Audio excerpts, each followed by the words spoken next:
पहिला बातमी येते राजकीय वर्तुळामधनं।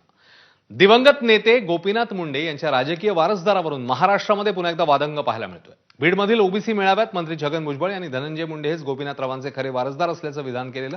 तसंच वारसदार हा पोटचा नसून विचारांचा असतो असं धनंजय मुंडेंच्या घटस्फोटित पत्नी करुणा शर्मा म्हणाल्या होत्या। यावरूनही राजकीय प्रतिक्रिया उमटतायत। अनेक वर्षांनंतर पुन्हा एकदा एकत्र आलेल्या मुंडे भाऊ बहिणींमध्ये मिठाचा खडा टाकू नका असा सल्ला प्रकाश महाजन यांनी मंत्री भुजबळांना दिला। यानंतर प्रकाश महाजन यांनी त्यांना लक्ष्य केलंय। पंकजा मुंडेंनाच जनतेने गोपीनाथ मुंडेंचा वारसदार केल्याचं प्रकाश महाजनांचं म्हणणं आहे।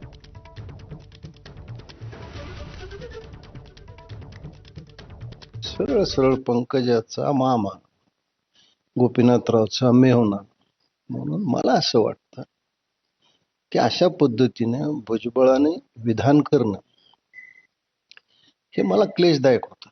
त्याच्याशी कोणी पटो न पटो, मी तसं म्हणलं की मला ते उद्या जर आम्ही हे जाहीर केलं की भुजबळचे वारस समीर आहे तर ते त्यांना चालू शकेल का? ते आपल्याला आपल्या जातीला उंचीवर नेणार आहे। माणसाच्या पोरीला खऱ्या वारसाला टोचणी दिली जाते, संगत राहतेत, टोचून बोललं जातं, हिनवलं जातं। हे कळत नाही का त्यांच्याला?